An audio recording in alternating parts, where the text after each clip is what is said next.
Greetings. This is Dave Packham. I come to you from San Diego, California.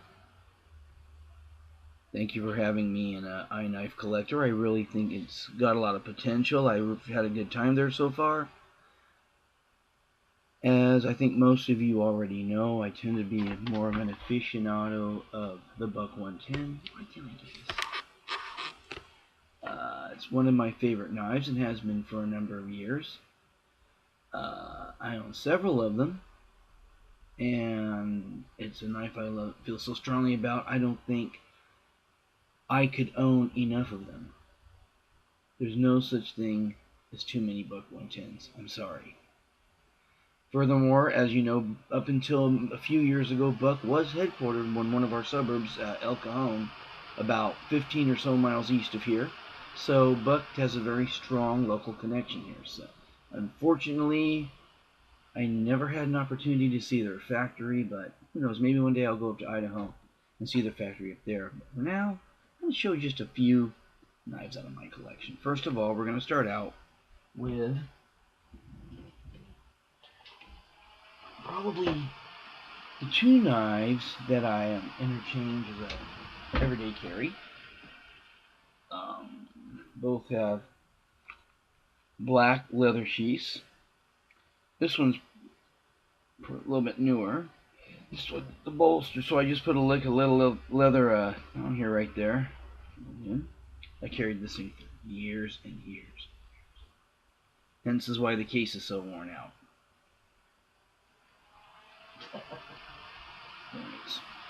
out. So he probably thought I was in here babbling to myself when I'm actually trying to make a video. So nothing fancy, just your ordinary Buck 110. This one seen a lot of wear and tear. Opens very quickly. Again. Your typical, buck handle, brass bolsters, just your everyday run-of-the-mill buck knife, but it's still a buck knife. There you go. And we'll put it in its worn-out case. I actually like cases that are worn out because it looks like the knife's been somewhere. And this one, it's in a different case, but it's the 110FG. Not really a big fan of their tan colored cases. I much prefer the black cases, so I actually transferred the knife over here. And you can see the finger grooves if I hold it closely. There we go.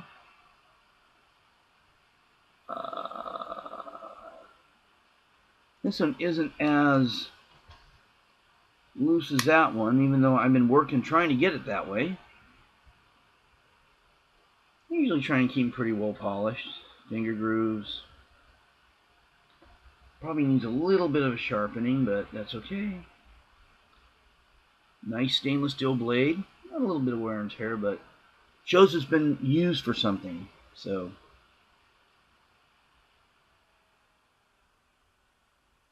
yeah. And those are the two I probably go back and forth between as my everyday carries.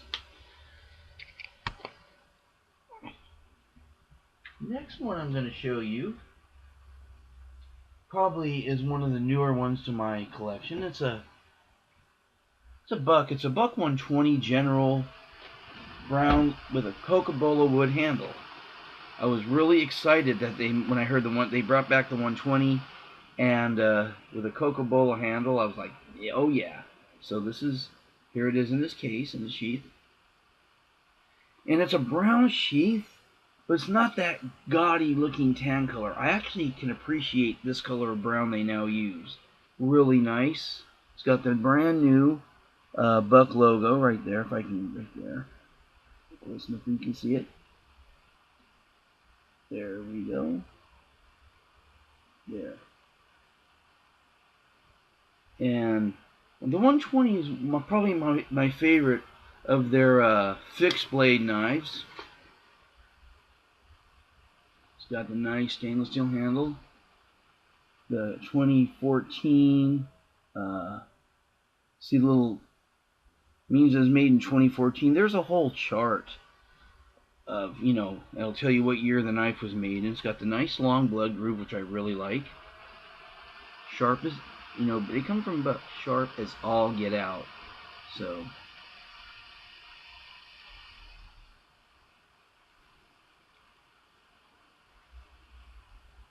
we're going to put it back in the case. There that is, the other side of the blade, yep. Back in its case.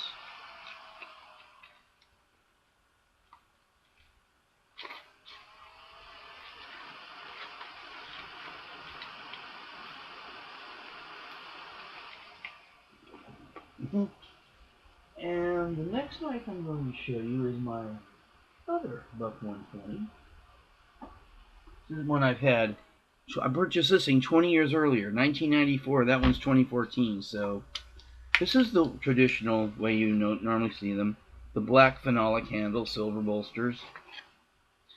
To me, this is a little bit lighter weight than that one. I guess the handle makes it a little lighter. Nice long blood groove. Blade.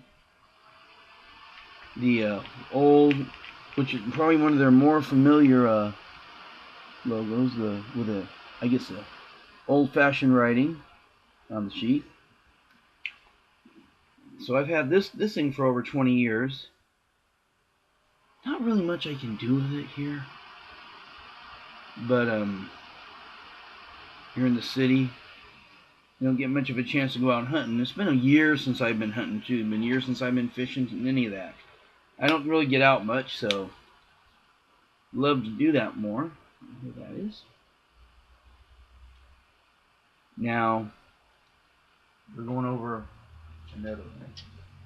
This next knife you're going to see, I think they did start bringing it back into production, but they discontinued production for several years, and I bought this right before it went out of production. It's not as long, but it's heavy as all get out. It's the Buck 124 Frontiersman. And it looks similar to the others, and you'll note there's a wider blade, heavier handle. This one has a wood blade, genuine wood blade. Nice wide blade, or genuine wood handle rather. Nice wide blade. It doesn't have a blood groove. This would be more like a small Bowie knife. Okay, this would be Frontiersman. This is the type you would carry out in the woods when you're on your frontier.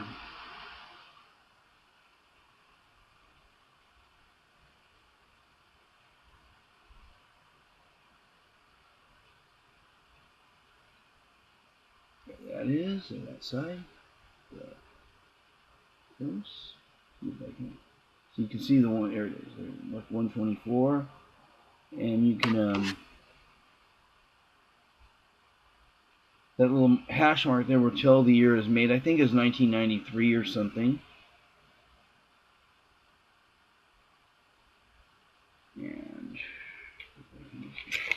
And this also has the old-fashioned lettering of the Buck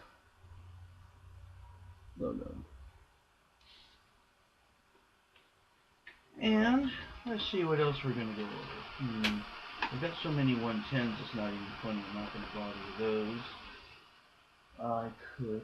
What's this? Oh, yeah. Oh, yeah. The Camelus went out of business several years ago. And this is I think they're a 24 two-bladed hunting knife. I've been known to carry this from time to time. I'm still not impressed with that case color, but you get what you get. Nice knife. Of course, Camelus made quality knives. Let's be cleaned up just a tad.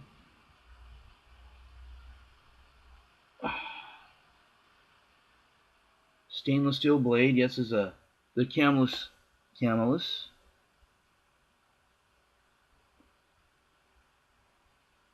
26. Now, some of these knife companies, and it's very saddening, some company will buy the rights to the name, and then they'll ship the manufacturing overseas. That is so wrong. And one of the things I wasn't for years, but now I'm starting to concentrate more on, American made. American made. This is American made. I love that fake stag handle. Always have.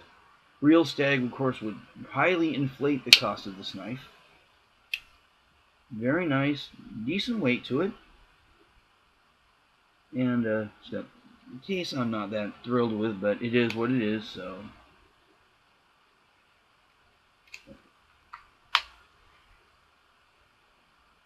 Camels is a very, very good knife. I really. Then, what else do we have? This is another Camels I bought. I think I bought this several years later. This is their lockback, L-O-K-B-A-C-K is the way they call it. This is probably a little bit smaller than a buck 110. Let me see. Actually, I'll compare them right now. Let's see. Which is bigger? Let's see. Let's fold this and see. Okay. Now, actually, they're very similar in size. It's probably why I purchased it.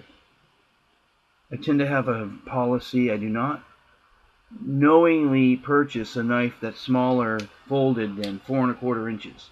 4 inches is too small. Yes, I'm that picky. So there's about this. So it is about the same size as a buck 110. Don't even know if it had a hand. I don't think it came with a case. This one. I could have a case made for it or something. But this baby is sharp as all get out. Very sharp. Very, very strong clip blade. Silver bolsters, and I think it's a rosewood handle. I think this one has. Very nice knife. Camels, New York again. My dad used to carry a little Camelus muskrat pocket knife with him for years, so kind of wild. A lot. So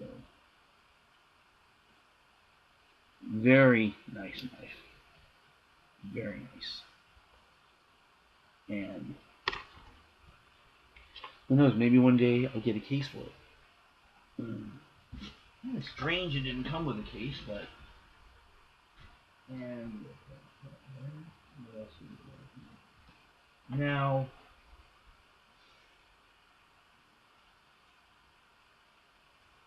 as I mentioned, I now am emphasizing more on American-made knives. But at one time I just, oh, this is a neat knife. I'm going to go ahead and buy it, and well, like relatively economical price. Then you find out it's made in Pakistan or made in China, and I'm like, no, we're gonna spend the extra bucks and go American-made or even German-made would be better. And we're not going to try not to give China any of my business if I can avoid it. So, but still, I think this is Frost Cutlery. I don't even know if they still make these or not. It's a brass-handled survival knife.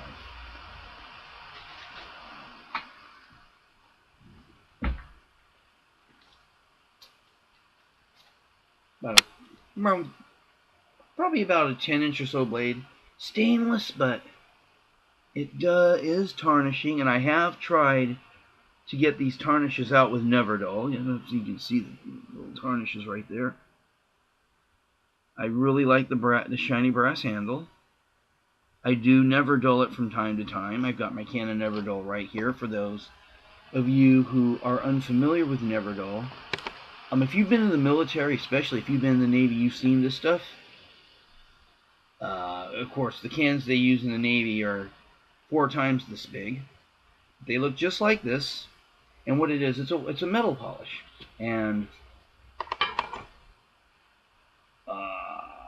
comes in wads that are pre-soaked with this stuff, and it has like a scrubbing effect, especially, and it works really effective because sometimes we're out at sea for a long period of time and we don't get a chance to polish the metal. We're getting ready to go into port and we want everything all shiny. These wads will scrub it a little bit, and so we swear by that stuff. We really do. And here this is. I might have to try one of those little like eraser type things to get these tarnishes off this blade. I do not like tarnishes on blades, especially when you say you're stainless steel. Nah. Oh no, no, no, no. I do not like that, but that's okay. It is what it is. Pretty mean looking knife, which of course that and the brass handle attracted me to this knife. I don't think Frost makes them anymore.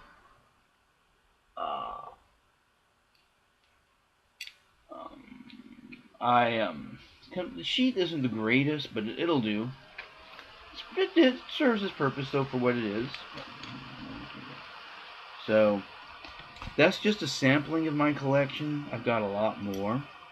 So I've got several Buck 110s, not just the two that I showed you that I switch out for everyday carry and whatnot.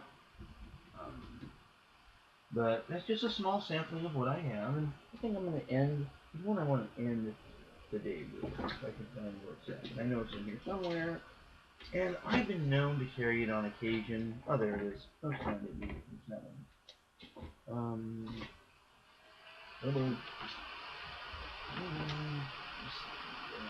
That's it, right over there. And here it is. It's a old timer. Another company that began outsourcing its stuff that went out. A company called Taylor Brands acquired the naming rights, and actually some of their manufacturing went overseas. But this was domain in the United States. Schrade, old timer, the Schrade sheath. There. Pretty well worn. I've carried it on several occasions. Not my favorite color sheath, but whatever. 25 OT, 2 blades. It's the carbon, which tarnishes like crazy, but some people do like it because it does hold an edge. And believe me, I have scrubbed these babies with Never Dull like you wouldn't believe. And I can't quite get the tarnish out, but I think it still looks a lot better. Nice silver bolsters, a socket Delrin handle, and it's not too heavy. It's big enough.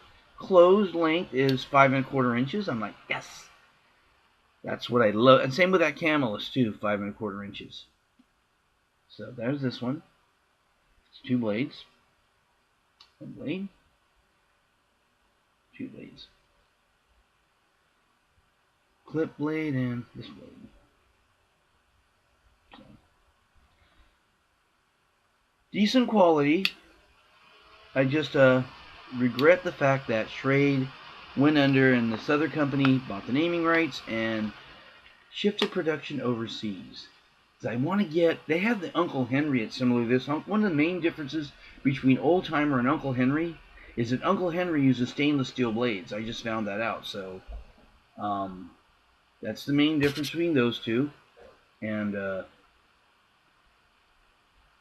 I hope you enjoyed this video as much as I enjoyed making it. Reaching back here. Until next time, have fun, and I'll see you on ForIKnifeCollector.com. Take care.